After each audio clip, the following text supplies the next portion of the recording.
सर्व अच्युत गोत्रीय बंधू आणि भगिनी, त्याचप्रमाणे साधू संतांना दंडवत प्रणाम।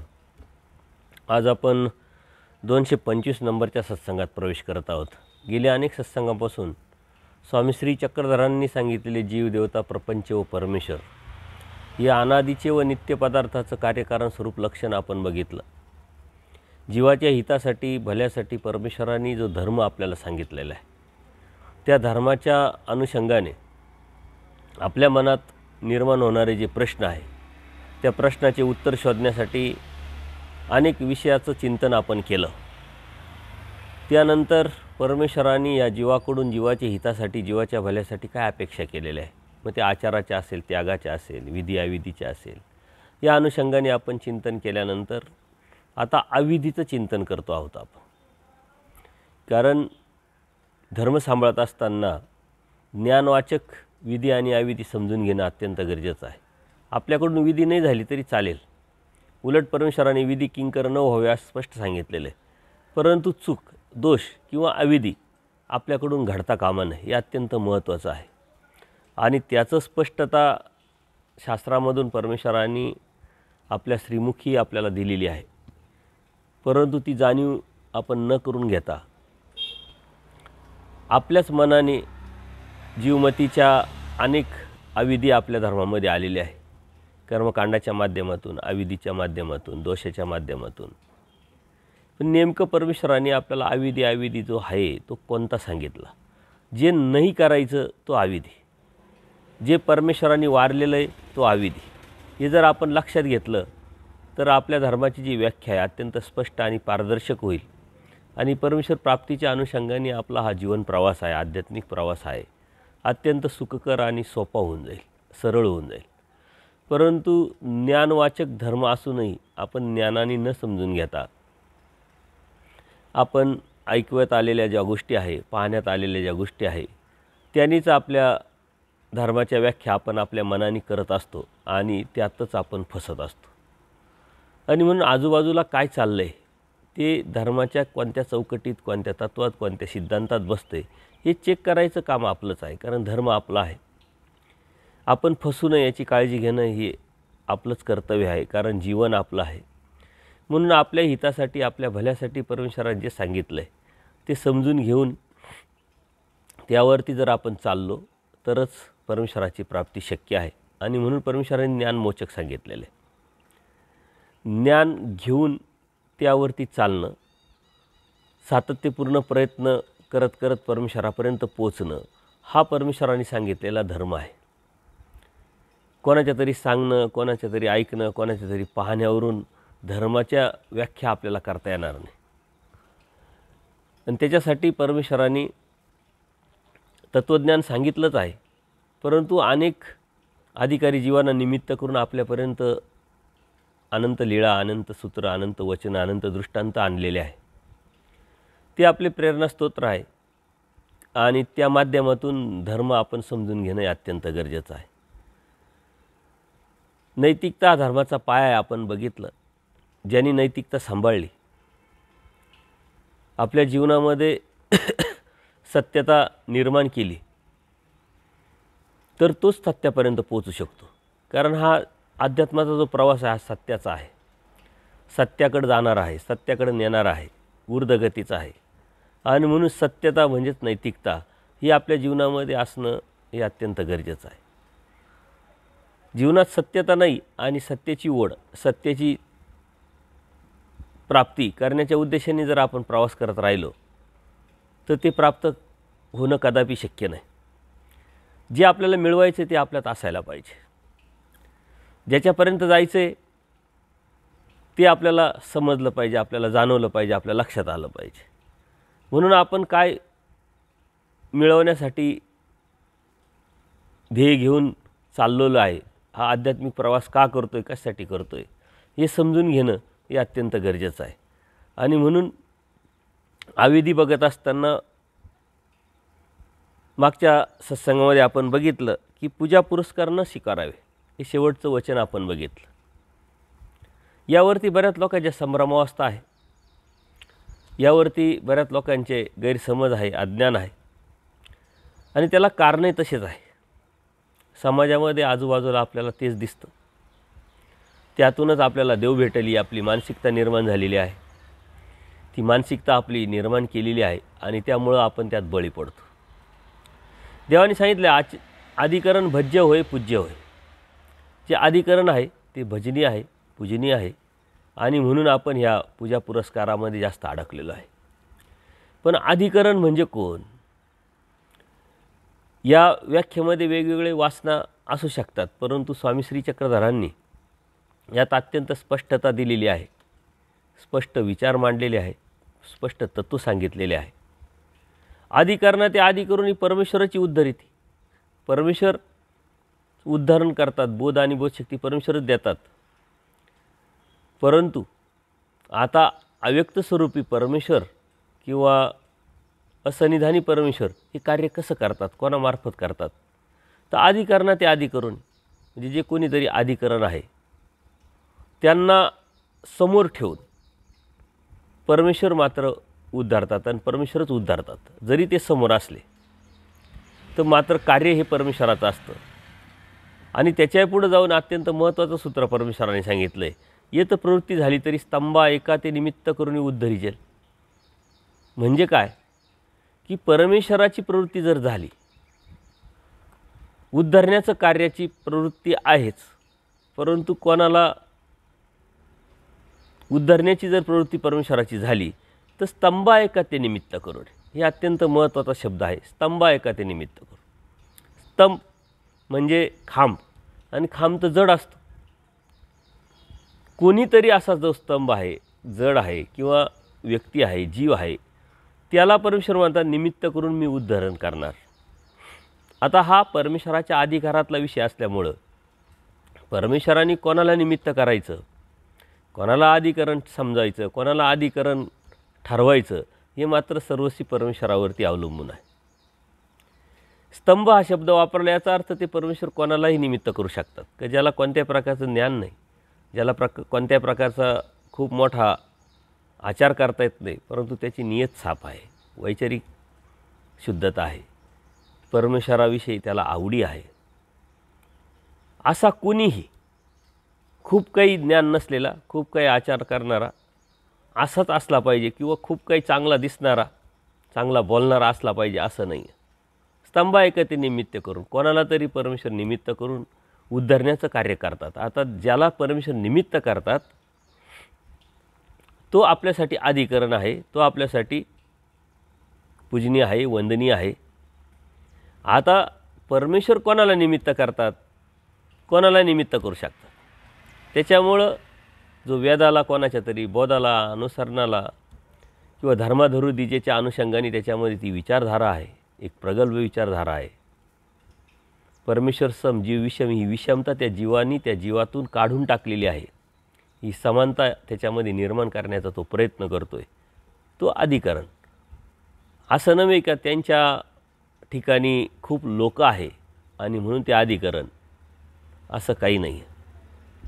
कारण परमेश्वर कार्य करत असताना त्या त्या अवस्थेच्या जीवाला त्या त्या अवस्थेची जोड सांगड घालून देतात आणि हे कार्य अखंड चालू असतं. तसं बघितलं तर परमेश्वराने प्रत्येकालाच निमित्त केलेलं आहे आणि प्रत्येकाला निमित्त करून कोणाला तरी काहीतरी दिलेलं आहे आणि ते द्यायचं काम चालू आहे, द्यायचं काम करत आहे. म्हणून आपल्यासाठी प्रत्येकजण अधिकरण आहे, आपल्यासाठी प्रत्येकजण योग्य आहे. परमेश्वराने निर्माण केलेलं एक अधिकरण आहे. म्हणून भजनीय पूजनीय निमित्त मानून आपण प्रत्येकाविषयी आदर ठेवला पाहिजे. परमेश्वर स्पष्ट सांगते, येतं प्रवृत्ती झाली तरी स्तंभा एका ते निमित्त करून बोलीजेल. म्हणजे उद्धरिजेल पण आणि बोलीजेल पण. प्रवृत्ती झाली पाहिजे आणि ती प्रवृत्ती निर्माण करण्याचं काम आपल्या हातात नाही, ते परमेश्वराच्या हातात आहे. आणि परमेश्वराच्या हातात जरी असलं तरी जीवाचं कर्म, जीवाची योग्यता, पात्रता, त्याची तळमळ, त्याची आर्तता, त्याचं दुःख, त्याची परमेश्वराविषयी आवड, धर्माविषयी आवड, यावरती या साऱ्या गोष्टी ठरतात. आणि म्हणून परमेश्वर या ज्या तत्त्वज्ञानामध्ये जी स्पष्टता आणि पारदर्शकता आहे ती अत्यंत महत्त्वाची. आपण कोणालाही समजून चालत नाही. समाज ज्याला समजतो त्याला आपण समजतो, परंतु परमेश्वर कोणाला समजतो हे अत्यंत महत्त्वाचं आहे. आणि तसा जर विचार केला तर प्रत्येकाकडं काही ना काही क्वालिटी असते, काही ना काही गुण असतात आणि त्या गुणांनीच त्यालाही परमेश्वर उद्धारतात आणि त्या गुणाच्या निमित्ताने त्यालाही परमेश्वर निमित्त करतात. त्याच्यामुळे प्रत्येकाला कोणाला तरी निमित्त केलेलं आहे. अशी एखादी विशिष्ट व्यक्ती, अशी एखादी विशिष्ट जन असं आपण म्हणू शकत नाही. त्याच्यामुळे या विशिष्टच्या बाहेर, चौकटीच्या बाहेर जाऊन ही अत्यंत प्रगल्भ विचारधारा, प्रगल्भ गोष्ट परमेश्वराने आपल्याला सांगितलेली आहे की जी विशिष्ट चौकटीत किंवा विशिष्ट ठिकाणी कोणाच्या तरी निमित्ताने कोणाला तरी पुढे करून आपल्याला म्हणता येणार नाही. पण पूजा पुरस्कार आता कोणी स्वीकारायचा, कोणी नाही स्वीकारायची, त्याची स्वतंत्री जरी असली तरी परमेश्वर मात्र पूजा पुरस्कार न स्वीकारावे सांगितलं आहे. म्हणजे जो स्वीकारतो त्याने स्वीकारू नये, जो करतो त्याने करू नये असं सांगितलं नाही. कारण ती त्याची कड आहे, त्याची प्रवृत्ती आहे, त्याची वासना आहे. तो आदर करतो आहे, तो प्रेम करतो आहे समोरच्यावरती. परंतु आपण काय करायचं हे मात्र आपली कड आपण केली पाहिजे. त्याच अनुषंगाने जर आपण आपला प्रवास आध्यात्मिक जर करत असेल तर आपण कशामध्ये बसतो आणि या धर्मावरून कशाने जाऊ शकतो याचं आपण चिंतन केलं पाहिजे. अविधी हा विषय खूप मोठा जरी असला तरी परमेश्वरांनी मोजक्या शब्दात, मोजक्या वचनातून आपल्याला त्याची स्पष्टता आपल्यापर्यंत आणलेली आहे. आणि ती जर जाणून घेतली तर धर्म सांभाळणं आणि त्या सांभाळण्यातून आपल्या मनातला न्यूनगंड, भीती काढणं हा खूप अवघड विषय नाही आहे. आणि म्हणून ते आपण समजून घेतला पाहिजे. पुढे आपण जात असताना स्तुतीपर वैराग्य न करावे. आता परमेश्वराने वैराग्याची अपेक्षा केलेली आहे. इयामत्र फलभोग विरागो वैराग्यम. वैराग्याची परमेश्वराने व्याख्या पण केलेली आहे. इयलोक आणि परलोक म्हणजे दृष्टपर आणि अदृष्टपर, किंवा इकडचं किंवा पलीकडचं, किंवा देवतेच्या अनुषंगाने किंवा भौतिक जगाच्या अनुषंगाने कोणत्याही प्रकारची अभिलाषा ज्याला नाही तो वैरागी. आणि वैरागी म्हटलं की विरक्तता आली. आणि विरक्त्याची व्याख्यासुद्धा परमेश्वराने सांगितली आहे. खरूच खाजविना तो विरक्त, म्हणजे कोणत्याही प्रकारचे रिकामे उद्योग न करणारा. थोडक्यात आपल्या भाषेत कोणत्याही प्रकारचं रिकामे उद्योग, रिकामे उपद्व्याप न करणारा आपला देव भला आपण भले. माझा देव मला कसा जवळ करता येईल, माझ्या जीवनातल्या ज्या चुकीच्या गोष्टी आहे, जे दोष आहे ते मला कसे काढता येतील, नकारात्मकतेकडून होकारात्मकतेकडे, नीच प्रवृत्तीकडून ऊर्ध्व प्रवृत्तीकडे कसं जाता येईल, हा जो सतत विचार करून आपलं जीवन जगत असतो मनुष्य मात्र होणे असो सर्वसाधारण, तो मात्र इथं वैरागी आहे. एखाद्याला वैरागी नाव आहे म्हणून तो वैरागी होऊ शकत नाही. आता परमेश्वराने वैराग्याची काही आचारप्रणाली काही वेगळी सांगितलेली नाही. ही एक प्रवृत्ती आहे.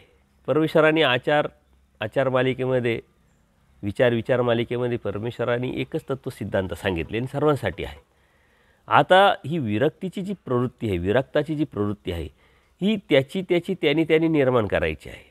वास्तविक ज्ञान झाल्यानंतर आपोआप विरक्तता यायला पाहिजे आणि विरक्तता येते. परंतु ज्ञान होऊनही जर विरक्तता येत नसेल तर तो खरंच ज्ञानी आहे का याचा विचार करावा लागेल आपल्याला. कारण ज्ञान झालं, जीवदेवता प्रपंच परमेश्वर कळाला, परमेश्वरांनी सांगितलेले तत्व सिद्धांत कळाले, जीवाचा प्रवास समजला आणि जीवाचं भलं आणि हित कशात आहे हे ज्ञानाच्या माध्यमातून ज्याला कळालं आहे त्याला आपोआपच या गोष्टीविषयी अभिलाषा निवर्तते, आपोआपच विरक्ती निर्माण होते. आणि पण समजून घेऊनही बी जर विरक्ती निर्माण होत नसेल तर ते जसं आहे तसं आपल्याला समजलं नाही असं आपण लक्षात घेतलं पाहिजे. म्हणून एखादी व्यक्ती जर बाह्य अंगाने आम्ही खूप वैरागी आहोत, खूप विरक्त आहोत असं दाखवून आपलं काही अभिलाषा आहे, आपल्या ज्या अपेक्षा आहे, जो स्वार्थ आहे तो पूर्ण करण्याचा जर प्रयत्न केला तर त्यालाही परमेश्वराने स्पष्ट चपराक दिलेली आहे का स्तुतीपर वैराग्य न करावे. कोणीतरी स्तुती करावं, खूप आचार चांगला आहे, खूप वैरागी आहे, खूप ज्ञानी आहे, अशा अनुषंगाने हे करणं हा सुद्धा एक विकारच आहे म्हटले. ज्ञानीविन वैरागी काय करावे बापे असं जरी सांगितलं तर वैरागी आहे हे पण, ही जी विरक्ती आहे, ही जी प्रवृत्ती आहे, हे स्तुती करावी, लोकांनी मानपान करावा, पूजा पुरस्कार करावा, आदर करावा ह्या उद्देशाने करू नये. कारण आपण ती प्रवृत्ती निर्माण झाली आहे ही परमेश्वराच्या प्राप्तीसाठी, परमेश्वरचं जे ध्येय ते पूर्ण करण्यासाठी, लोकांसाठी नाही, लोकांनी चांगलं म्हणण्यासाठी नाही. आणि म्हणून आपला कोणता हेतू आहे त्याच्या पाठीमागं, हा हेतू किती शुद्ध आहे त्याच्यावरती परमेश्वराचं मिळणं भेटणं अवलंबून असतं. कृती, त्या कृतीतून निर्माण होणारा जो बी रिझल्ट आहे तो आपण समजू शकत नाही, जाणू शकत नाही. परंतु जो करतो त्याच्या पाठीमागचा त्याचा हेतू काय, त्याला हे परमेश्वराने सांगितलेलं आहे का तुझा हेतू स्तुतीपर कोणीतरी मला करावं, स्तुती करावी, मानपान करावा, पूजा पुरस्कार करावा किंवा काहीतरी मला भेटावं, ज्या माझ्या अभिलाषा आहे, स्वार्थ आहे तो पूर्ण व्हावा, हा उद्देश त्याच्या पाठीमागं नसावा. आणि हा उद्देश फक्त त्यालाच माहीत असतो. त्याचा उद्देश त्याला माहीत असल्यामुळं परमेश्वराला माहीत असतो. आणि म्हणून ही सावधानता त्या साधकाला परमेश्वराने दिलेली आहे या सूत्राच्या माध्यमातून. तर आपण स्तुतीपर वैराग्य न करावं याचा अर्थ काय, का प्रत्येकाने विरक्ती निर्माण झाली पाहिजे, प्रत्येकामध्ये वैराग्यता निर्माण झाली पाहिजे. कारण धर्म हा त्यागाचा आहे, त्यागातून परमेश्वराकडे जाण्याचा आहे. आणि त्याग हा वैराग्याशी विरक्तीशी निगडीत आहे. म्हणून परमेश्वर स्पष्ट सांगतात प्रत्येकामध्ये ती विरक्ती असली पाहिजे, प्रत्येकामध्ये क्षणोक्षणी त्याग, प्रत्येकामध्ये ते वैराग्य पण असलं पाहिजे. परंतु ते करण्याच्या पाठीमागं तुमचा हेतू मात्र शुद्ध असला पाहिजे, नियत मात्र साफ असली पाहिजे. म्हणून आपण जे बी करायचं आहे ते स्तुतीपर कोणत्याही प्रकारचं केलं नाही पाहिजे किंवा करण्याचा प्रयत्न नाही केला पाहिजे. जरटावस्थे विकारू जाय परी विकल्प नवच. आता जसं आपण मोठं होत जातो आपल्या अवस्था बदलत जातात. आणि आपल्या अवस्था बदलल्या की जरट अवस्थेत गेल्यानंतर आपोआपच जे इंद्रियाचे जे विकार आहे ते मात्र जातात. परंतु मनाचा जो विकल्प आहे तो मात्र जात नाही. म्हणजे 100 जरी झाली तरी तो मनाने विकार उपभोगू शकतो. मनामध्ये जे विचार येत राहतात ते मात्र तो थांबू शकत नाही. हा छोटा आहे, मोठा आहे, विषयाच्या अनुषंगाने, जड पदार्थाच्या अनुषंगाने, चेतन पदार्थाच्या अनुषंगाने.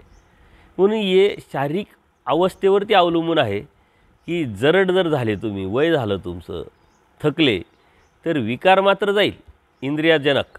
परंतु मनाचा जो विकल्प आहे तो मात्र जात नाही. आणि तीच आपली सवय लागली पाहिजे. अनंत सामायतेत अनेक न सामाय, अनेक सामायतेत अनंत न सामाय, ह्या अनेक साऱ्या गोष्टी आहे.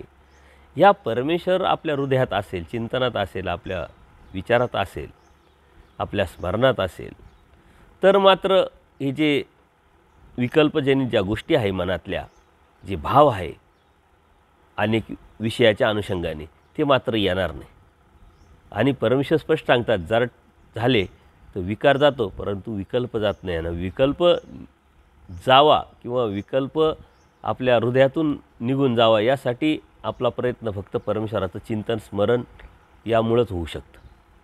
म्हणून अनंत सामावलं पाहिजे आपल्या हृदयामध्ये. सतत त्याचं चिंतन, सतत त्याचा विचार जर आपल्या हृदयात असेल तरी अशा गोष्टी आपल्या मनात येऊ शकत नाही. आणि म्हणून या गोष्टी आपण सांभाळल्या पाहिजे, सांभाळण्याचा प्रयत्न केला पाहिजे. आग्रह परिग्रह न हो. आता आग्रह परिग्रह हा हे अत्यंत महत्त्वाचा विषय नामधारक वासनिकांसाठी, साधू संतांसाठी सुद्धा. आपल्याला असं वाटतं का मला दुसऱ्याच्या माध्यमातून परमेश्वर भेटणार आहे. वास्तविक दुसऱ्याच्या माध्यमातून कधी परमेश्वर भेटत नसतो. परमेश्वर कोणाला निमित्त करायचा तो परमेश्वर करत असतो. आणि आचार हा आपला वैयक्तिक विषय आहे, त्याग हा आपला वैयक्तिक विषय आहे, विरक्ती वैराग्य हा आपला वैयक्तिक विषय आहे. म्हणून आपणच परमेश्वराला प्राप्त करू शकतो. त्यामुळं ते आपल्या मनामध्ये ती प्रवृत्ती निर्माण करणं हे आपलं कर्तव्य, आपली ड्युटी आहे. म्हणून आपण कोणालाही आग्रह परिग्रह न व्हा, म्हणजे कोणालाही जड पदार्थाच्या अनुषंगाने, म्हणजे मग त्याच्यामध्ये द्रव्य असेल, पूजा पुरस्कार असेल, कपडा असेल, जे बी दान द्यायचं आहे त्या अनुषंगाने आपण आग्रह केला नाही पाहिजे. आपल्या धर्मामध्ये याविषयी आपण जर फिरत राहिलो तर आपल्या लक्षात येतं खूप आग्रह करतात. नामधारक वास्तविक तर करतात साधू संतांना, परंतु साधू जेव्हा साधूंकडे जातो किंवा वासनिक जेव्हा साधूंकडे जातो आश्रमात, ते सुद्धा आग्रह करतात नाही नाही आम्हाला काहीतरी घडलं पाहिजे, आम्हाला काहीतरी घडलं पाहिजे. असं मला काहीतरी घडलं पाहिजे हा विचार करून मी एखादी कृती जेव्हा करेल तेव्हा खरंच घडेल का? कारण तो हेतू आला. आणि आपला सिद्धांत अहेतुकाचा जो सिद्धांत आहे हा हेतू ठेवून होऊ शकत नाही. आणि अहेतुक हे परमेश्वराच्या कडेने आपल्याकडून परमेश्वरच करून घेऊ शकतो. त्यासाठी लागते फक्त आर्तता, प्रार्थना, परमेश्वरावरचं प्रेम, आवडी आणि त्यासाठी लागणारी तळमळ. ती मात्र नाही आहे, एक प्रोसेस होऊन गेलेली आहे. म्हणून परमेश्वरांचा आग्रह परिग्रह न त्यांनी काही होणार नाही. तुम्ही खूप आग्रह केला आणि त्या आग्रह खातर मग साधू संतांना जीव घातलं किंवा साधू संतांनी आणखीन कोणाला क्रिया केली याचा अर्थ लगेच तुमच्यामध्ये खूप मोठा बदल होऊन परमेश्वर प्राप्त होईल असं नाही. तो फक्त संस्कार राहील. आणि संस्कार आहे म्हणून तर धर्मात आलेलो आहे आपण. संस्कार टिकावणे तो आपली कड असली पाहिजे, तो आदरभाव आहे. परंतु संस्कार आग्रह परिग्रह करावं, विचारावं, बोलावं, द्यावं. परंतु समोरच्याच्या नियमामध्ये, त्यागामध्ये, आचारामध्ये आपली आडकाठी येऊ नये, आपली अडथळा येऊ नये याचा आपण विचार केला पाहिजे. साधू संतांना पदार्थांच्या बाबतीत, जड पदार्थांच्या बाबतीत खूप नामधारक वासनिक आग्रह करतात. साधू नाही म्हणतात, त्यांना आजार असतो, BP असतो, शुगर असते, पचन होत नाही, वय झालेलं आहे, तरी मात्र आपला आग्रह जोरात असतो. का? तर आपल्याला देव पाहिजे, परंतु मला काहीच करायचं नाही. यांनी खावं, यांनी घ्यावं आणि मला देव भेटावा. ही जी भोळ्याची आशा आपण करतो ती कोणत्याही तत्वसिद्धांतात कोणत्याही प्रमाणात बसत नाही. आपल्या घरी पाहुणा जरी आला तरी आपण आग्रह करतो किंवा आदर करतो. याचा अर्थ त्यातून काही भेटेल का? तो संस्कार आहे, तो सेन्स आहे. आपण कोणाकडे तरी जातो तर कोणीतरी आदर करतो, कोणीतरी आपल्याकडे तर तो आदर करतो. परंतु त्यातून काहीतरी मिळावं अपेक्षा अशी नसते. परंतु धर्मामध्ये आलं, साधुसंत असो, नामधारक असो का लगेच भावना निर्माण होती की मला काहीतरी भेटलं पाहिजे. आणि मला काहीतरी भेटण्याच्या उद्देशाने केलेली क्रिया ही परमेश्वरापर्यंत पोचतच नाही, कारण ती हेतूची आली. आणि हेतूची क्रिया, दुष्टप्रक्रिया ही परमेश्वराची क्रिया नाही, ती देवतेची क्रिया आहे. इतकं सोपं सरळ तत्त्वज्ञान असूनही आपल्या ते लक्षात येत नाही. याचं कारण काय? की आपण चिंतन करत नाही. आणि म्हणून आग्रह परिग्रह न व्हा. कोणत्याही प्रकारचा आग्रह कोणालाही कशाही संदर्भात करू नये. विनाकारणच त्यातून उलट अविधी घडतो. त्याची मानसिकता नाही, त्याची इच्छा नाही आहे, आणि तरी आपण दिलो. तो जरी बोलला नाही तर मनात मात्र तो खट्टू होतो. मनात त्याच्या काहीतरी येतं का काय मूर्ख माणूस आहे, मी नाही म्हणतो तरी हा देऊ राहिला, कशाला पाहिजे मला, याची उलट त्रास होतो. म्हणजे आपण केलं काय, कशासाठी केलं आणि त्यातून फायदा काय. म्हणून आग्रह परिग्रह न व्हा. कोणत्याच बाबतीत आणि कोणत्याच ठिकाणी आग्रह आपला असला नाही पाहिजे, जबरदस्ती आपली असली नाही पाहिजे. संपन्नाच्या घरी न वसावे. आता हे अत्यंत अवघड विषय आहे. जे श्रीमंत आहे पैशाने, द्रव्याने, त्यांच्या घरी जाऊ नये म्हटले. परंतु आता उलट आहे, जिथं सदनता आहे तिथंच साधक जाण्याची ओढ किंवा साधक जाण्याची गर्दी झालेली. परंतु परमेश्वराने स्पष्ट सांगितलं संपन्नाच्या घरी न वसावे, म्हणजे पैशाच्या अनुषंगाने. पण वैचारिक संपन्नता, श्रीमंती जर असेल त्याच्याकडं हेतुपुरस्कर जावं. हेतुपुरस्कर जाऊन त्याच्याकडून काही घ्यावं, आपलं मलिनत्व उजळतीला आणावं. परंतु द्रव्याच्या ठिकाणी जर गेलं तर आपलं मलिनत्व आणखीन वाढत असतं. परंतु जीव स्वार्थी आहे. स्वार्थाच्या अनुषंगाने परमेश्वराने सांगितलेले संपन्नाच्या घरी न वसावे आणि तिथंच जाण्याची आपली ओढ असते. कारण जीव अभिलाषायुक्त, इथं काहीतरी भेटल या भावनेने जाणारा. त्याच्यामुळं साधकांनी संपन्नाच्या घरी न वसावे, कारण त्याच्यामध्ये एवढं जाणीव नसते, एवढे प्रेम नसतं. द्रव्य अस्तित्व माझी, त्याच्यामध्ये तो भाव पण नसतो. देण्याचा हेतू मात्र त्याचा असतो. आणि म्हणून तिथं जे व्हायला पाहिजे, घडायला पाहिजे ते घडू शकत नाही. उलट आपल्यामध्ये मलिनत्व येण्याची शक्यता असते. आणि म्हणून अशा ठिकाणी साधकांनी टाळलं पाहिजे. आपणही नामधारक वासनिक अवस्थेमध्ये एखादा नातेवाईक आहे, एखादा मित्र आहे, खूप मोठा श्रीमंत जर असेल तर त्याच्याकडं आपल्याला एवढा खूप मोठा आदर भेटू शकत नाही. तो उलट कुच्छित नजरेने आपल्याकडं पाहिजे, द्वेष करेल आपलं. आपण ते टाळलं पाहिजे. आपल्या समान किंवा जर गोर गरीब कमी जर असेल ज्यांच्याकडे द्रव्य, त्यांच्याकडे गेलं तर त्यांच्या मनामध्ये आपल्याविषयी आदरभाव पण असतो. तसं आपल्या मनामध्ये हे भावनाच असली पण नाही पाहिजे का हा गरीब, हा श्रीमंत. परंतु वैचारिक श्रीमंती काय आहे, कशाची आहे हे ओळखून आपण जाण्याचा प्रयत्न केला पाहिजे. इथं द्रव्याधिक सांगितलेलं आहे आणि द्रव्याच्या अनुषंगाने सांगितलं आहे. जिथं द्रव्याधिक श्रीमंती आहे तिथं वैचारिक श्रीमंतीचा अभाव असतो. जिथं वैचारिक श्रीमंती आहे तिथं द्रव्याधिक श्रीमंतीचा अभाव असतो. आता आपण ठरवायचं आपल्याला काय हवं आहे. जर परमेश्वर प्राप्त करायचं आहे, परमेश्वराचं ध्येय आहे आणि आध्यात्मिक प्रवास आहे, तर आपल्याला वैचारिक श्रीमंतीकडे जावं लागेल, आध्यात्मिक श्रीमंतीकडे जावं लागेल. ज्याला जाणीव आहे, ज्याला तळमळ आहे, ज्याला दुःख आहे, तोची व्हावा, तोची भेटावा, ही प्रवृत्ती, इच्छा आहे, ही वासना आहे, तो आपल्यासाठी श्रीमंत असला पाहिजे.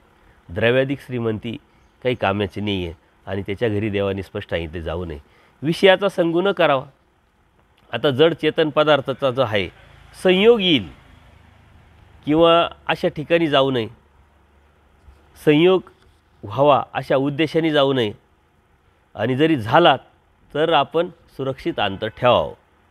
जड पदार्थ हे तर आपल्याला भेटतच राहतात, परंतु तेच परमेश्वराने आपल्याला नाकारायला लावलेलं आहे. इंद्रियार्थ रस नाकारायला लावलेला आहे आणि तिथंच साधकाने सावध राहिलं पाहिजे. जड पदार्थाच्या अनुषंगाने जर तो सावध राहिला तर आपोआपच पुढं. मग आता जड पदार्थ म्हणजे खाण्याचेच आले का नाही, मग त्याच्यात द्रव्य आले, कपडा आला, मानपान आला, हे सारंच जड पदार्थामध्ये आले. जिथं या गोष्टी मिळतात, मिळण्याची शक्यता असते, तिथं टाळलं पाहिजे. बरं, तिथं सर्वात जास्त गर्दी असते. म्हणजे आपण कोणत्या अवस्थेत ते साधक आहोत हे लगेच आपल्या लक्षात येतं. विषयाचा संग न करावा. म्हणजे विषय जो आहे, विषय का एक मुख, विषय तर अनेक मुख आहे. देव आवडे, घेऊ आवडे, खाऊ आवडे, पाहू आवडे, मानपान, पैसा, अडका, सर्वच गोष्टी आल्या त्याच्यात. तर जिथं जिथं ह्या गोष्टी मिळतात, भेटतात, त्याचा संयोग येतो, ते मात्र साधकाने टाळलं पाहिजे. आळुंच न करावं. आळुंची म्हणजे कोणावरती आरोप प्रत्यारोप, निगेटिव्ह विचार किंवा विचार लादणे, हे असंच आहे, हे असं करू नये. आरोप प्रत्यारोप करण्याचं कारण काही नाही. त्याने आपण त्याच्यावर केलं तर तो आपल्यावर करणारी चिखल ओढतच राहणार आहे. आपण त्याच्यावर उडवलं, त्याने आपल्यावर उडवायचं. आपण गप्प बसलं, आपोआप त्या गोष्टी थांबून जातात. आळुंच न करावं किंवा असंच आहे आणि असंच करावं लागेल आणि हेच खरं आहे, असे विचार लादणं हे सुद्धा चुकीचं आहे. परमेश्वर स्पष्ट सांगतात, कोणाच्या अधीन होऊ नये, कोणाला अधीनही करू नये. अधीनत्व परमेश्वराला मान्य नाही. स्वातंत्र्य मोक्ष सांगितलं, पारतंत्र्य हा बंद सांगितलेला. हे अधीनत्व हेच परतंत्र आहे. म्हणून आपल्याला स्वातंत्र्यात जगायचं असेल तर वैचारिक स्वतंत्रता निर्माण करावं लागेल. आणि वैचारिक स्वातंत्र्य निर्माण केल्यानंतर आपोआपच आपण दुसऱ्यावरती जे आरोप प्रत्यारोप करतो, विचार लागतो, ते आपल्याकडून आपोआपच कमी होऊन जाईल. म्हणून आळुंच न करावा. दृष्ट अदृष्ट न साधे, अत्यंत महत्त्वाचं आहे. दृष्टपर जर आपण कोणती क्रिया केली, विचार केला, हेतू न कोणती गोष्ट केली, तर त्यातून अदृष्ट साधल्या जात नाही. आणि अदृष्ट केलं त्यातून मात्र दृष्ट पण साधल्या जातं. परंतु आपला हेतू जर अदृष्ट असेल तर आपल्याला ती अपेक्षाच नसते, ती अभिलाषाच नसते. परंतु दृष्टातून मात्र अदृष्ट साधल्या जात नाही. म्हणून आपण परमेश्वराची भक्ती करतो, पण दृष्टभर जर करत असेल तर परमेश्वराची ती भक्तीच होत नाही. परमेश्वराची भक्ती करत असताना अदृष्ट केली पाहिजे, तिला त्याची जाणीव जर आपल्याला नाही आणि हे मिळावं ते मिळावं दृष्टपरत जर होत असेल तर ती परमेश्वराची भक्ती असूनसुद्धा ती भक्ती होत नाही. म्हणून त्यातून रिझल्ट भेटत नाही. आजही लोक परमेश्वराच्या भक्तीत आहे, दैवराटीत आहे, बोध आहे, परंतु दृष्टपर भक्ती करत असल्यामुळं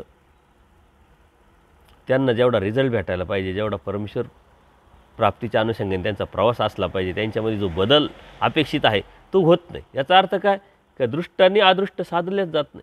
आणि जेव्हा तुम्ही अहेतुक क्रिया काढाल आणि त्याचा स्वीकार होईल तेव्हा तुमच्यामध्ये बदल घडेल आणि तो बदल परमेश्वरापर्यंत घेऊन जाणार आहे. म्हणजे एवढं सोपं नाही आहे दृष्टाकडून अदृष्टाकडे जाणे. कारण कोणताही जीव स्वार्थ असल्यामुळं दृष्टानेच सुरुवात होती त्याच्या जीवनाची. परंतु ज्ञान झालं, सर्व कळालं, समजल्यानंतर तरी आपला प्रवास अदृष्टाकडेच असला पाहिजे. तोची व्हावा, तोची भेटावा. कारण आत्तापर्यंत तर खूप भेटलं, अनेक जन्म गेले, अनेक सृष्ट्या गेल्या या दृष्टपर उपभोगून भौतिक जगामध्ये जगत असताना. मग आता ते नको, ही नको जी प्रवृत्ती आहे ही निर्माण करावी लागेल. आणि ही निर्माण होती ज्ञानाने, जे जसं आहे तसं जाणण्याने, आपल्या जीवन प्रवास ओळखल्याने. म्हणून दृष्टातून अदृष्ट कधी साधल्या जात नाही, हे साधकांनी समजून घेतलं पाहिजे. मग तो नामधारक असो, वासनिक असो, साधू संत असो. सिंधी नंदी दंदी यांच्या गावी न वसावे. आता कोणत्या ठिकाणी वसावं, कोणत्या ठिकाणी थांबावं, कोणत्या ठिकाणी थांबू नये, हे परमेश्वराने आपल्याला सांगितलं. याचं कारण काय की साधकाला साधना व्यवस्थित करता आली पाहिजे. ज्या ठिकाणी अतिमद्य पिणारे लोक आहे, मोठी नदी आहे, नदी आली म्हणजे सुबत्ता येते, त्या सुबत्तेबरोबर श्रीमंती येते, श्रीमंतीबरोबर पैसा आला, वैचारिक जी ठेवण आहे ती असू शकत नाही, द्रव्य असते ते माजवी, त्यामुळं कल आला, भांडणं आले, वाद आले. अशा ठिकाणी आपण राहू नये. जिथं सदंत आहे, जिथं मोठी नदी आहे, पाणी आहे, अतिमद्य, ती नदी आली, पाणी आलं, सदंत आली का मग मद्य पिणारे आले, भांडण, कल, वाद सर्वच आलं. आणि तिथं आपल्याला शांत राहून एकाग्र राहून परमेश्वराची प्राप्ती कशी करता येईल, आपली साधना तरी कशी साधल. परंतु ते आपल्याला परमेश्वराची जर अभिलाषा असेल तर आपण याचा विचार करू. अन्यथा आज आपल्याला अभिलाषा कशाची आहे त्यावरती साऱ्या गोष्टी अवलंबून आहे. उडीत पाखरू न पावा. उडीत पाखरू म्हणजे आपण स्मरण करत बसतो, विजनाला एखाद्या झाडाखाली बसलो आहे आणि वरती पक्षी पडताय, उडताय, आपण त्याच्याकडेच मन लावून टाकू. हा उडाला तिकडं बसला, तिथून उडाला तिकडं बसला, हे ते, तर आपलं मन एकाग्र होऊ शकत नाही. चंचल मन आहे, उलट अधिक डिस्टर्ब होईल, अधिक चंचल होईल. या अनुषंगाने उडीत पाखरू म्हणजे काय का विषयाच्या अनुषंगाने जर काही होत असेल तर ते सुद्धा पाहू नये, कारण आपल्या मनामध्ये आपोआपच विकार निर्माण होऊ शकतो.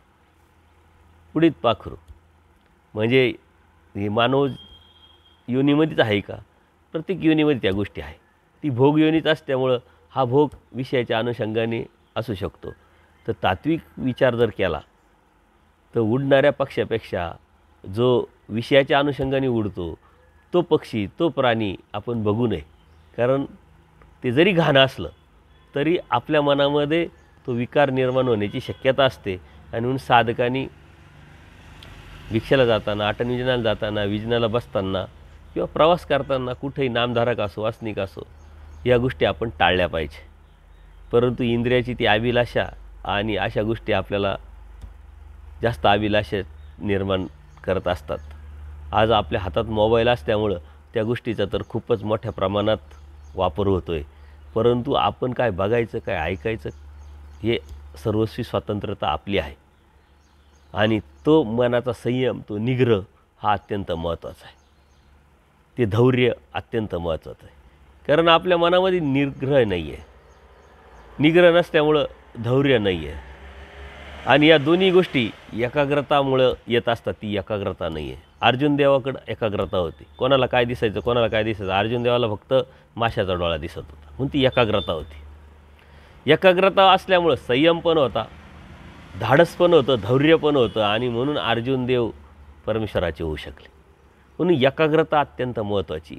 आणि ती एकाग्रता फक्त आणि फक्त परमेश्वराच्या प्राप्तीच्या ध्येयाच्या अनुषंगाने असली पाहिजे. ती जर असेल तर आपोआपच आपल्या मनामध्ये संयम निर्माण होतो, धैर्य निर्माण होतो, आणि त्या धैर्याने आपण या गोष्टी टाळण्याचा प्रयत्न करतो. अन्यथा तो संयम, ती एकाग्रता नसेल, ते धैर्य नसेल, धैर्य हे त्यागातून निर्माण होतं आणि धैर्य हे त्यागाला निर्माण करत असतं. त्याच्यामुळं त्याग करायचा असेल तर धैर्य पाहिजे, आणि धैर्य संयमानं आणि एकाग्रतेने निर्माण होतं. ती एकाग्रता परमेश्वराच्या चिंतनावरती, परमेश्वराच्या स्मरणावरती, परमेश्वराच्या प्राप्तीवरती आपली असली पाहिजे.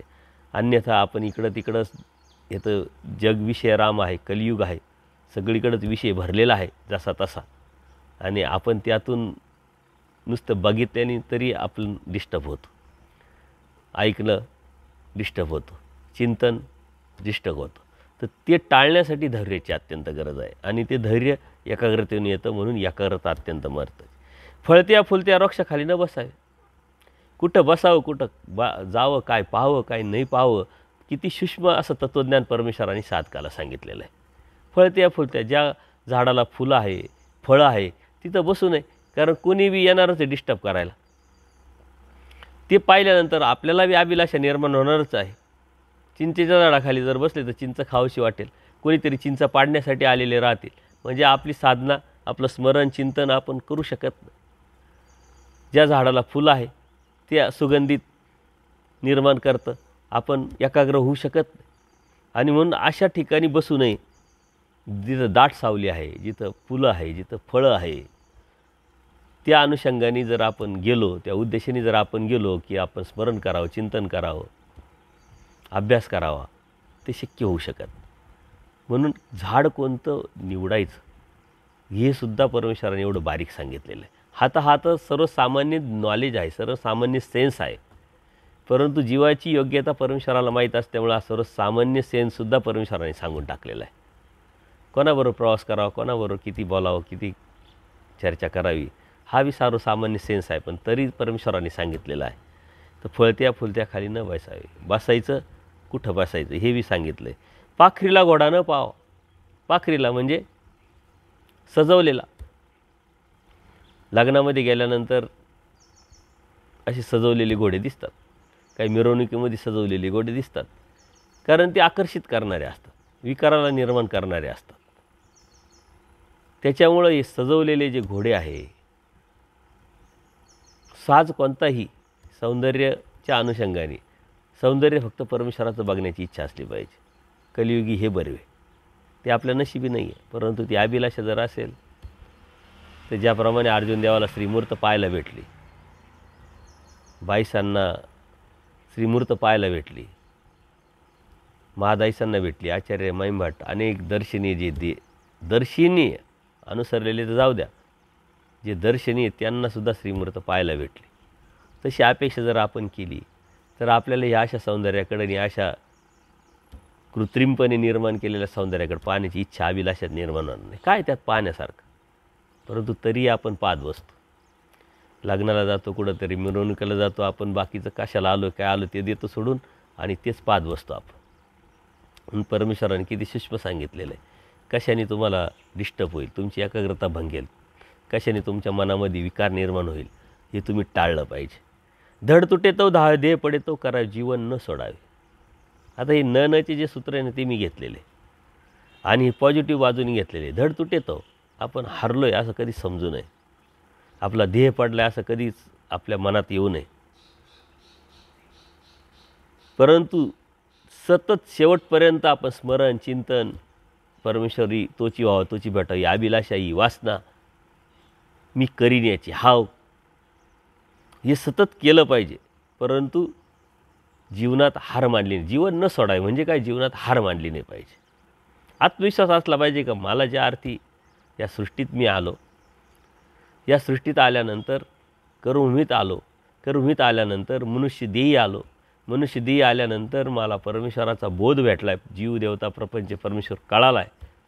ज्या अर्थी मला हे सारं भेटलं आहे त्या अर्थी मला देव पण भेटेल. भेटेल का नाही, होईल का नाही, याच्या शंका आहे, नकारात्मक विचारधारा आहे, परमेश्वराने सांगितलेलं नाही. हे आपल्या मनाच्या अभिलाषा आहे, हे आपल्या मनाची मानसिकता आहे. त्याच्यामुळे या मानसिकतेतून आपण पडलं पाहिजे, नकारात्मक विचारातून आपण बाहेर पडलं पाहिजे. आत्मविश्वास असला पाहिजे का ज्या अर्थी मला हे सारं भेटलं त्या अर्थी परमेश्वर भेटणारच आहे. जोपर्यंत परमेश्वर भेटणार नाही तोपर्यंत मी जीवन सोडणार नाही. आणि ह्या अभिलाषेवरती, या सातत्यपूर्ण आपल्या जीवनावरती आपण आचारावरती चालत राहिलं पाहिजे. जीवन न सोडावे, देव भेटत नाही तोपर्यंत जीवन न सोडावे. ही दशीची धरिली पुरे. देव मिळवण्यासाठी जे जे करण्याची गरज आहे ते जोपर्यंत माझ्याकडून होत नाही तोपर्यंत जीवन न सोडावे. ते मी करीन याची अभिलाषा कधीच मरू देऊ नये. मला होईल का नाही ही जी अपेक्षा आहे, ही जी विचार आहे, ही आपल्या मनामध्ये जर आलं तर आपण जिवंतपणेच मेलेलो आहे. बोध देऊनही उपयोग नाही, सृष्टी करूनही उपयोग नाही, परमेश्वर अवतार घेऊनही उपयोग नाही. त्याच्यामुळे ती अभिलाषा सतत जिवंत असली पाहिजे का मला देव होईल आणि मला देव मिळवायचा आहे. जीवन न सोडावे. आपण उपयोगानं वचे आणि का ते पुढा सुनी विखो भोगी. म्हणजे आपण विकाराला उपयोगी तर जात नाहीच, परंतु पुढीलाच्या इतरांच्या विकाराला प्रवृत्त जर करत असेल आपण तर तो सर्वात मोठा दोष आहे. आपण करत नाही, परंतु आपल्या राहणीमानावर, आपल्या बोलण्यावर, आपल्या वागण्यावर जर कोणाच्या तरी मनात विकार निर्माण होत असेल तर तोही दोष. आपण करत नाही, परंतु कोणाला तरी करायला लावतोय किंवा करण्याला निमित्त ठरतोय, तो बी सर्वात मोठा दोष आहे. म्हणून आपण उपयोगानं व्हायचे, आपण तर जात नाही, परंतु जर दुसऱ्याला उपयोगाला पाडित असेल, उपयोगाला येत असेल, कोणाच्या तरी निमित्त ठरत असेल, तर तो बी आपण केल्यासारखंच आहे. आपण तर नॉनव्हेज खात नाही, परंतु कोणाला तरी पैसे देतो आहे आणि नॉनव्हेज खायला लावतो आहे. आपण खाल्ल्यासारखंच आहे. बरेच राजकारणी लोक आहे का जे उपदेशी आहे, तेव्हा त्या राजकारणी आम्हाला करावंच लागतं. मग निवडणुका लढवल्यानंतर दारूला पैसे वाटतात, मांस मच्छीला पैसे वाटतात आणि आम्ही उपदेशी म्हणतात, आम्ही दैवराटीचे म्हणतात. आता दुसऱ्याला खाऊ घातलं म्हणजे स्वतःच खाल्लं, दुसऱ्याच्या हिंसेला निमित्त झालं म्हणजे स्वतःची हिंसा केली. हिंसा पाप पापात नरक. म्हणजे ह्या ज्या गोष्टी आहे या आपण लक्षात घेतल्या पाहिजे का आपण कशाला निमित्त व्हायचं आणि कशाला निमित्त नाही व्हायचं. काही लोक म्हणतात, मला म्हणतात की बाबा आम्ही मित्र आहे, आता सर्वांनी एकत्र कॉन्ट्री करून पार्टी करायचं ठरवलं आहे. आता आपण तर काही खात नाही, परंतु त्यात काही लोक खाणार पण आहे. मग काय, मग त्याला तुम्ही निमित्त झाले. किंवा हिंसेच्या ठिकाणी वर्गणी देऊ का नाही, कारण समाजात राहायचं आहे, संग्रह पाळावा असं उदाहरण दिलं जातं, प्रमाण दिलं जातं. परंतु जिथं हिंसा होते तिथं जायला नाही सांगितलं, काही द्यायला नाही सांगितलं. त्याच्यामुळं आपण निमित्त आपण करत नाही, परंतु दुसऱ्याला निमित्त जर होत असेल तर ते आपण केल्यासारखंच आहे, तो बी दोषच आहे. म्हणून आपण कोणाच्याही वाईट कृतीला निमित्त झालं नाही पाहिजे. मसनीचे लाकूड ते उपयोगात आहे, पण आपण कवनाच्या उपयोगांना वाचावे. ह्या सूत्रातून परमेश्वराने सांगितलं आहे मसनीचं लाकूड जाळण्यासाठी उपयोगी पडते, म्हणजे अनिष्टाला उपयोगी पडते. अशा गोष्टीला, अनिष्टाला कुठेही आपण उपयोगी पडलो नाही पाहिजे, अनिष्टाला कोणत्याही निमित्त झालं नाही पाहिजे. या अनुषंगाने अतिव्यापक सूत्र आहे. मग ते विकाराचं असेल, वाईट कृतीचं असेल, असंत सामुग्रीचं असेल, कोणत्या बाजूने आपण याचा विचार करू शकतो की आपण करत नाही परंतु दुसऱ्याला करायला लावणं, दुसऱ्याच्या करण्याला निमित्त ठरणं हे चुकीचं आहे. विकारू विखो न सेवा, म्हणजे शारीरिक मानसिक विकार सेवू नये. मानसिक मनातल्या मनातच आपण मन माळका करतो, तर ह्या ज्या गोष्टी आहे हे सेवना करू नये. मग मनातल्या मनात आपण एखादा पदार्थ खातो आणि त्याची टेस्ट घेतो, तो सेवण्यासारखंच आहे. किंवा दुसऱ्याला सांगतो, ती सेवण्यासारखंच आहे, खाल्ल्यासारखंच आहे. तिथं असं असं आहे, इथं असं असं आहे. मग जड पदार्थ असेल, जडावरून गेलं तरच माणूस चेतनावर जातो. तर या साऱ्या गोष्टी आहे विकारू विखो न सेवा, म्हणजे शारीरिके मानसिके विकार विषय हा आपण सेवन नाही केला पाहिजे. मानसिकेसुद्धा नाही, चिंतन करत बसणे, त्या चिंतनातूनच तर बाकी साऱ्या गोष्टी होतात. मनातच आलं नाही पाहिजे. मनात बुद्धीत आलं का त्याचीच वाढ पुढं होत राहते. म्हणून आपण ते केलं नाही पाहिजे. भक्त आपण्यात देव न म्हणे. भक्त स्वतः कधी कोणाला स्वतःला देव म्हणू शकत. देवाला उत्तरापंथ जाण्याची प्रवृत्ती आहे आणि म्हटले माझ्यासारखा कोणी येईल तर तुम्ही पाठीमागं धावाल. म्हणजे असं कसं काय, आता कोणी काय सांगितलं, कोणी काय सांगितलं, तुम्ही सुंदर आहे, तुम्ही असे, तुम्ही तसे, पण देव म्हणतात तिथं असू शकतं. आचार्य म्हणतात आम्ही ज्ञानाने ओळखू, शास्त्राने ओळखू. देव म्हणतात ते भक्ताजवळ असतं. आचार्य गप्प बसले. मग देवाने सांगितलं का भक्त स्वतःला देव कधी म्हणू शकत नाही, आणि तुम्ही म्हणता ते बरोबर आहे. परमेश्वराला, धर्माला शास्त्राने ज्ञानाने ओळखायचं असतं. पण भक्त आपल्या ते देव कधीच म्हणू शकत नाही, आणि जो म्हणत असेल तर तो भक्त असू शकत, हे लक्षात घ्या. आपणही म्हणू नये. विशिष्ट बुद्धी तर परमेश्वराने सांगितलं करायलाच, नाही करायची. हो का गा ते काही येरा तो आपजीव न सके. आता हे कसं आहे, विषय प्रेम ज्याला भेटलं त्याला 1 कळिका 2 कळिका 4 कळिका हे प्रेम त्याच्यात इन्क्लूड असतंच म्हटले. कारण उच्च लेवलचं विषय प्रेम ते दुर्लभ, ते वरच्या लेवलचं आहे, त्याच्यामुळे हे त्याच्यात असतंच. म्हणजे हे ते भेटलं आहे तर मग ते हे काय भेटणार नाही का म्हटले. त्याच्या अनुषंगाने हे वचन सांगितलेलं आहे. न शब्द आल्यामुळं ते आपण घेतलं की अब्जो न सके, म्हणजे त्यात ते काही येणार नाही का, ते त्याला भेटणार नाही का.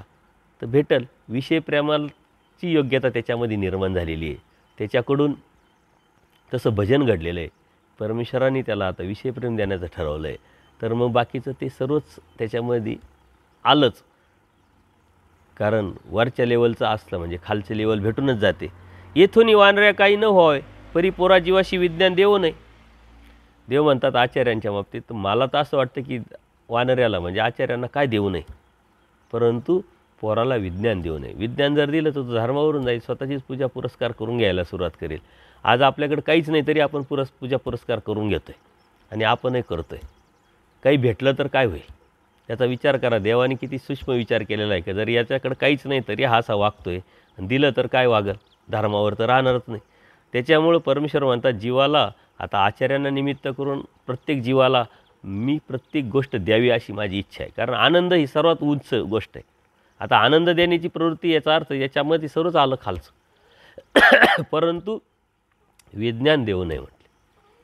आणि विज्ञान जर दिलं तर येराचं येर करील आणि चमत्काराला नमस्कार करणारे लोक भेटतील आणि तो त्यातच अडकून जाईल, धर्मावरून जाईल. आणि म्हणून परमेश्वर म्हणता विज्ञान देऊ नये. काहीच येत नाही, काहीच समजत नाही, तरी धर्माच्या नावाखाली अंधश्रद्धा, ज्योतिषशास्त्र, वास्तुशास्त्र, गंडे दोंडे करून काहीतरी आम्हाला येतं आहे असं सांगून प्रभाव पाडून पैसे मिळवणारे कितीतरी लोक आहेत. म्हणजे जर खरंच आलं असतं तर वास्तविक त्यात त्यांना काहीच येत नाही. ती फक्त आजच्याला की एक कुशाग्र बुद्धी आहे, भामटी प्रवृत्ती आहे, समोरच्याला फसवण्याची वृत्ती आहे. आणि मला काहीतरी येतं आहे हे दाखवण्यामध्ये ते यशस्वी झालेले आहे. म्हणून सर्वसामान्य जे आहे त्याच्या आहारी गेलेले आहे. तसं बुद्धिवादी लोक जे आहे ते कधी त्याचा विचारही करू शकत नाही. कारण बुद्धिवादी लोक जे आहेत, तीव्र विचार करणारे जे लोक आहे ते काय करतात, ते फक्त परमेश्वराची विचार करतात, परमेश्वराची चर्चा करतात, परमेश्वराचं चिंतन करतात. जे परमेश्वराने सांगितले तेच मान्य करतात. आणि मध्यम बुद्धिवाला जो आहे तो काय करतो, संसाराच्या चर्चा करतात. संसार आला म्हणजे दुःख आलं, अडीअडचणी आली, संकट आले आणि मग त्याच्यात ते आहारी जातात. आणि कमी बुद्धिवाला, ज्याला काहीच कमी बुद्धी आहे, त्याला बुद्धीच नाही आहे, तो मात्र याची त्याची निंदा करत राहतो, याला त्याला नावं ठेवत राहतो. मग आपण कोणत्या लेवलवरती आहे आपण विचार केला पाहिजे. आणि परमेश्वराला प्राप्त करण्याची बुद्धी ही तीव्र बुद्धी असते, बौद्धिक लेवल. कारण धर्म हा बौद्धिकशी निगडित आहे, बुद्धीशी निगडित आहे, ज्ञानाशी निगडित आहे.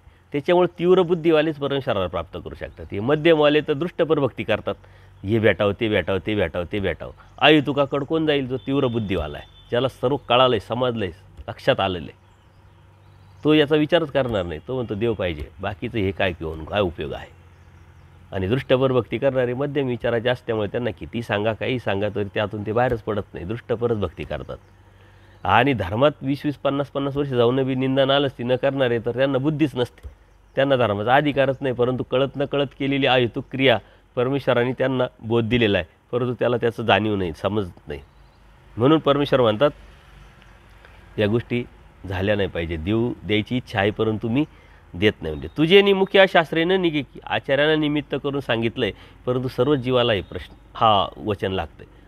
तुझे निमुखे म्हणजे तुझ्यामुळं, तू ज्याला बोध झाला, ज्याला देव कळा, ज्याला देव समजला आहे, त्याच्या मुखातून अशास्त्र निघालंच नाही पाहिजे. म्हणलं न निघे की. आचार्यांना तर दिलेलं आहे, आचार्यांना सांगितलं आहे, तो वर दिलेला आहे, परंतु आपण पॉझिटिव्ह विचार करून असा विचार केला पाहिजे की मला देव भेटला आहे, तर आपल्या मुखातून कधीच अशास्त्र निघालं नाही पाहिजे. चुकीचं, भामटेपणाचं, अनैतिक या गोष्टी झाल्याच नाही पाहिजे. लटिके न खोटे न बोलीजे. गमतीनं सुद्धा माझ्याकडून खोटं बोलल्याने गेलं पाहिजे. देवाने काय म्हणलं, तुला देव कळाला आहे, तुला देव समजला आहे, तुला बोध झाला आहे, तुला देव पाहिजे, तुला देवचं नाम भेटलं आहे, तुला देव जाणवला आहे, तर मग तुझ्याकडून या गोष्टी झाल्याच नाही पाहिजे.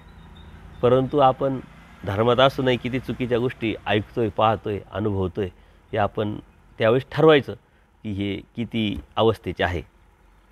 तर्क अप्रतिष्ठ, तर्क अर्थवितर्के परी यथार्थ न भंगे. म्हणजे तर्क खोटे असतात म्हटले. तर्क करतो आपण, काहीतरी विषय व्यवस्था करतो आणि एखाद्याला पटवण्याचा प्रयत्न करतो, तर्क तर खोटा असतो. पण तर्काने काय करतो, यथार्थ अर्थ जो आहे काही काळापुरता त्याला पटतं, काही काळापुरतं त्याला समजतं, तो उच्छेदला जातो, परंतु सिद्धांत मात्र तो कधीच भंगत नाही. जसं महादाईचा वाराणसीला चालले, देवाने समजावलं की काय तिथं सन्निधान मोचक आहे, तुम्ही कशाला जाता, इथं ते तसंच तिथं आहे. परंतु दादोसांकडे त्या गेल्या, दादोसांनी परत पटावलं, तर्क केला की अहो आपण धान्य गोळा केलं आहे, लोक काय म्हणतील. तिला ते पटलं, परत देवाकडे आले, परत ते म्हटले नंतर देवाकडंच राहायचं आहे, चाल एकटं जाणं होणार नाही, हा जथ्था आहे, जाता येईल, चाल.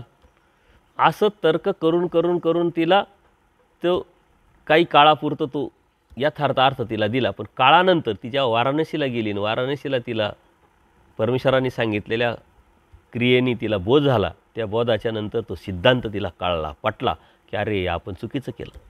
मग तिनं दादोसांवर पाणी सोडलं. म्हणून तर्क कुतर्क जे लोक करतात आणि खूप काही सांगण्याचा आणि पटवण्याचा प्रयत्न करतात, तो काही काळापुरता असतो, परंतु वेळ गेली का आपल्याला सिद्धांत कळतो. म्हणून तर्क जो आहे हा अप्रतिष्ठा आहे, म्हणजे त्याला प्रतिष्ठा भेटू शकत नाही. तर्क अथर्थ विके, तो अर्थ जो आहे तेवढ्यापुरता तो थोडासा विकरतो, म्हणजे बदलतो, परंतु यथार्थ मात्र जो अर्थ आहे तो कधी भंगत नाही. ते सत्य आहे, सत्यार्थ प्रकटे, कधी ना कधी ते आपल्या समोर येतं. म्हणून आपण कोणताही निर्णय घेताना थोडासा शांततेने संयमाने जर घेतला तर जो खरा सिद्धांत आहे, अर्थ आहे, आपल्या समोर येईल आणि मग आपल्याला पुढं जाणं सोपं होऊन जाईल. जाती विको सेविल्या इंद्रिय काठीने निवरते, परी अंतकरण काठीने न निवरते म्हटले. आता ह्या ज्या गोष्टी आहे, जे साहजत्य विषय आहे, जे आपल्याला आवडतं तेच आपण जर खाल्लं, एखादा पदार्थ, जड पदार्थ समजा, तोच आपण खाल्ला, ती इंद्रियाची तेवढ्यापुरती तृप्ती होते. आपल्याला बरं वाटतं, आवडता पदार्थ भेटला, परंतु मनाची तृप्ती होईल का? त्याची अभिलाषा वाढत राहील. कधीतरी केव्हा तरी परत आपल्याला तो पदार्थ खाण्याची इच्छा होईल. अरे खूप चांगला आहे, टेस्ट तिथला असा पदार्थ. तसंच चेतन पदार्थाविषयी तेवढ्यापुरतं ती तृप्ती होते, परंतु मनाची अभिलाषा ही वाढत राहते. म्हणून त्या तृप्तीच्या मागाला, म्हणून परमेश्वर सांगतात तुम्ही नित्य उपवासिक, तुम्ही सतत उपाशी राहिले पाहिजे. मग जड चेतन पदार्थाच्या अनुषंगाने, विकाराच्या अभिलाषेच्या अनुषंगाने, पण आपण उपवासी राहतच नाही आणि त्यामुळे साऱ्या अडचणी आहे. जाती विको सेवल्या म्हणजे साजात्य जे आहे, जे आवडीचं आहे, ते जर आपण केलं तर तेवढ्यापुरतं आपल्याला तृप्तता निर्माण होते, इंद्रियाची तृप्ती होते, परंतु मनाची तृप्ती कधीच होत नाही. आणि मनाची तृप्ती जो झाला, जो समाधान पावला, तो परमेश्वराला प्राप्त. मनाची तृप्ती झाली पाहिजे, हे नकोच. नाकाराची इच्छा असली, तृप्तता असली म्हणजे काय, नाकार. आपलं पोट पूर्ण भरलेलं आहे आणि आता आपल्या पुढं काही आलं तर आपण काय म्हणतो, आपण तृप्त आहे ना, आता माझ्या पोटात जागाच नाही. तशी मनाची तृप्तता आपली ज्ञानातून निर्माण करता आली पाहिजे, समाधान निर्माण केलं आलं पाहिजे. मग ते विषयाच्या अनुषंगाने सुद्धा आणि अभिलाषाच्या अनुषंगाने सुद्धा. तेव्हा आपण त्याग करू. अनंत जन्मात आनंद सृष्टीत आपल्याला हे भेटलंच आहे, आता काय करायचं, त्या अनुषंगाने आपण तृप्त निर्माण झालं पाहिजे. जीव क्षणायका माझी ते एक अब्ज आपण्याशी जे जन्माचा सहसी निस्तरो न सरे. जीव एका क्षणात असं एखादं कर्म करतो आणि अपजवतो, त्यातून अनेक जन्म ते निस्तरायला लागतात, तरी ते सरत नाही, तरी ते संपत नाही. कळत न कळत आपल्याकडून एखाद्याची हिंसा घडते, तो देवतेचा विग्रह असतो, विद्यावंत असतो, किती जन्म आपल्याला त्याचा भोग भोगावा लागेल. कोणाचं मन दुखवलं, तो कोणत्या अवस्थेचा आहे, कोणत्या लेवलचा आहे, आचाराच्या अनुषंगाने, त्यागाच्या अनुषंगाने, हे आपल्याला माहीत नाही. पुन्हा आपण कधी कोणाचंही मन दुखवण्याच्या अनुषंगाने कोणाचंही नाव घेऊन काही बोललं नाही पाहिजे. तत्वसिद्धांतावर बोलता, धर्मावर बोलता, जनरल काय चाललं आहे नेमकी वस्तुस्थिती आपण सांगितली पाहिजे, परंतु विशिष्ट कोणाच्या व्यक्तिविरोधात आपण बोललं नाही. ही विकृती विरोध, विरोध नाही आहे, व्यक्तीचा काही संबंध नाही. आचार्य तयाचा धर्म, जो करल त्याचं भरल, ज्याचा हात मोडल त्याच्या गळ्यात पडल, परंतु धर्मावरचं प्रेम ते व्यक्त आपल्याला करण्यासाठी मात्र आपण या गोष्टी, ती संयमता, तो बॅलन्स ठेवून आपण चाललो पाहिजे, बोललं पाहिजे. आणि शास्त्र सांगताना ही कसरत मात्र आपल्याला करावी लागते, कारण प्रत्येकजण त्यात बसेल याची गॅरंटी नाही, परंतु परमेश्वराने काय सांगितलेलं आहे हे बोलण्याची हिंमत आपण ठेवली पाहिजे. चांगल्याला चांगलं म्हणण्याची आणि वाईटाला वाईट म्हणण्याची हिंमत ठेवून आपण धर्म सांगत राहिलो पाहिजे. आणि त्यावेळेससुद्धा मात्र आपण याचा विचार केला पाहिजे, फक्त आणि फक्त अहेतुक धर्माच्या प्रेमापोटी, परमेश्वराच्या प्रेमापोटी आणि आपल्या हिताच्या अनुषंगाने दुसऱ्याचं अहित होऊ नये, त्याचं हितच व्हावं, ह्या उद्देशाने जर आपलं हित असेल तर मात्र आपल्याला होत नाही. परंतु कळत न कळत आपल्याकडून असं एखादं कर्म केलं झालं तर परमेश्वर म्हणतात हजारो वर्षाचं निस्तारायला लागतं. म्हणून कर्म करताना अत्यंत सावध होऊन आपण विचार करत चाललो जायला पाहिजे. बाई जीव जीवार्चन घडे परी ईश्वरार्चन ते काहीची न घडे. जीवाचं जीवार्चन म्हणजे जीवाचं, जीव जे आहे त्याचं भक्ती करतो, त्याचं पूजन करतो, त्याचं भजन करतो, सारं करतो, पण परमेश्वराच्या ठिकाणी ते होणं शक्य नाही आणि ते अत्यंत दुर्लभ असतं, ते घडत नाही. ते परमेश्वराने जर घडवलं तर घडेल. परमेश्वर काय म्हणतं आचार्यांना, एक करणी आहे तुम्हाला असे म्हटले. माईम भटे बसलेले म्हटले आम्ही करू का, म्हटले तुम्ही नाही, तुम्हाला अजून वेळ यायची म्हटले. म्हणजे देवानी करून घेतला आचार्यांकडून. माईमभट तयार होते, त्यांच्याकडे पैसा होता, द्रव्य होते, तरी पण देवानी करून घेतलं नाही. म्हणजे आचार्यांकडून ती पूजा अवसर, जो अलौकिक पूजा अवसर आहे तो करून घेतला, जेणेकरून आचार्यांना त्यांना योग्य करायचं होतं. ती योग्यता माईमभटांची नव्हती. सर्व असूनही माईमभटांना ते करता आलं नाही, देवानी करून घेतलं नाही. याचा अर्थ काय? जीवाकडून जीवाचं होतं आहे, पण परमेश्वराचं शक्य नाही. परंतु परमेश्वराच्या कडेने जर झालं तरच मग ते भजन असेल, पूजन असेल, अवसर असेल, जे बी असेल ते परमेश्वराच्या कडेने सारं भजनात. म्हणून परमेश्वराची प्रार्थना करणं, तळमळ करणं, चतुर्विध दुःख करणं हे आपल्या हातात आहे. आपण विनाकारणच इकडं तिकडं करलं मग त्याचा प्रसव वाढलं मग देवापर्यंत जाईल, या साऱ्या अन्यथा ज्ञान आहे, याला काही अर्थ नाही आहे. हे फक्त संस्कार रूपाने ते टिकत राहतं. तो आदरभाव आपला असला पाहिजे, परंतु त्यातली मर्यादा आपण ओळखली पाहिजे. बाई येत आली ते तिच्या इथली श्रमनिवृत्ती नव्हती. आता एका ईसा आणि अजून त्यांच्या कोणी मादाईसा वगैरे बहुतेक असाव्यात त्यांच्याबरोबर. तर ह्या दोघी येत होत्या. ते म्हटले देवाकडे जाऊ आपण. एकाही साहेब म्हणते नाही नाही, तिकडे गेलं का लगेच कामाला लावतात. ते सारंग पंडिताकडे गेले, तिला तिथं कामाला लावलं. आणि ह्या आल्या तर बाईसांकडून त्यांचं श्रमनिवृत्ती केली. आणि इकडं सकाळी जेव्हा आल्या, देव म्हणता अहो आमच्याकडे आल्या असतात का, आम्ही तेवढी बी श्रमनिवृत्ती केली नसती का. म्हणजे देवाकडे जाण्याची आपण अभिलाषा असली पाहिजे. आपलं थकणं, देव भेटला, देव समजला, हे थकणं गेलं पाहिजे, आपला निरुत्साह गेला पाहिजे, सारं गेलं पाहिजे. म्हणून देवाकडं जाण्याची अभिलाषा आपली जर सतत जिवंत ठेवायची असेल तर परमेश्वर सर्व काही करून घेतो. आणि परमेश्वर योगक्षेम वाम्याम. परमेश्वर म्हणतात इकडं आले का सारी जबाबदारी आमची, परंतु त्या परमेश्वरावरती तशी निष्ठा असली पाहिजे, तसा भाव पण असला पाहिजे. आणि तो निष्ठा आणि तो भाव जर आपला असला तरच मग आपला जी बी श्रम आहे, जी बी अडचणी आहे, जे बी प्रॉब्लेम्स आहे ते परमेश्वर सर्व निस्तारतात, सर्व बाहेर काढून टाकतात. आपला मात्र प्रयत्न, भाव तसा असला पाहिजे. बाई उपाय न पाहिजे असे काही असे. आणि परमेश्वराने अत्यंत सुंदर तत्त्वज्ञान सांगताना पॉझिटिव्ह विचारधारा आपल्याला दिलेली आहे.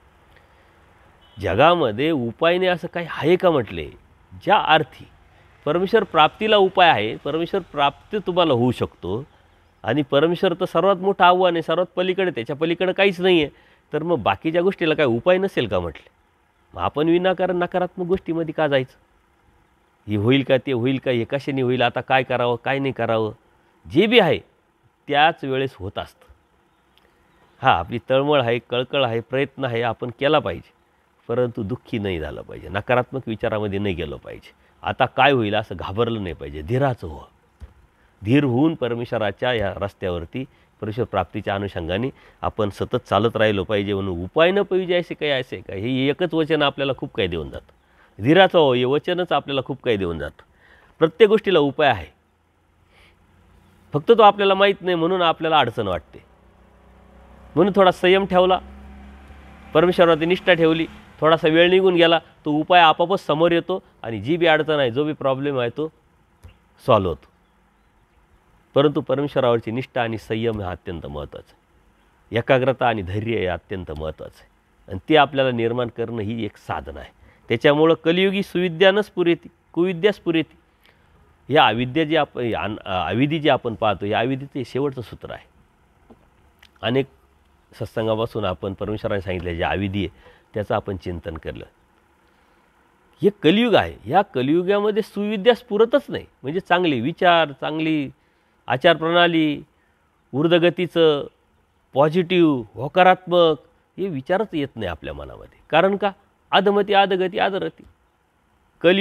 कलियुगामध्ये विषयाराम जीव. त्याच्यामुळं सुविद्यास पुरतच नाही. म्हणून सुविद्यास पूर्ण ही साधना आहे, ही परमेश्वराची भक्ती. कोणाविषयी चांगले विचार येणं, चांगल्या गोष्टीवरती जाण्याची तयारी असणं, संयम असणं, सातत्यपूर्ण प्रयत्न करणं, कोणाला चांगलं म्हणणं, कोणाला मोठं म्हणणं. कारण कोणाला तरी मोठं म्हणणं म्हणजे आपण आपोआप छोटं होतो, कोणाला तरी चांगलं म्हणणे म्हणजे आपोआपच आपण लहान होतो. म्हणून या ज्या गोष्टी आहे या आपण लक्षात घेतल्या पाहिजे. कबीराची दोह्यामध्ये एक दोहा आहे की म्हटले मी वाईट बघायला इकडं तिकडं फिरत होतो, पाहत होतो, मला कुठंच वाईट दिसलं नाही. पण मी जेव्हा माझ्या हृदयातच मी अवलोकन केलं, चिंतन केलं, माझ्या हृदयात डोकावलं, तर माझ्या इतका वाईट मला कुठंच दिसला नाही. म्हणजे ह्या ज्या गोष्टी आहे ह्या आपल्याशी निगडीत आहे.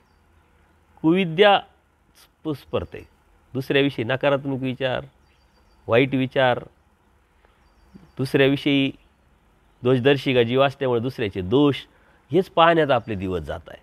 परंतु साधना काय आहे, दैवराटी काय आहे, परमेश्वर भक्ती काय आहे, धार्मिकता काय आहे, बोध काय आहे, सुविद्या स्फुरली पाहिजे.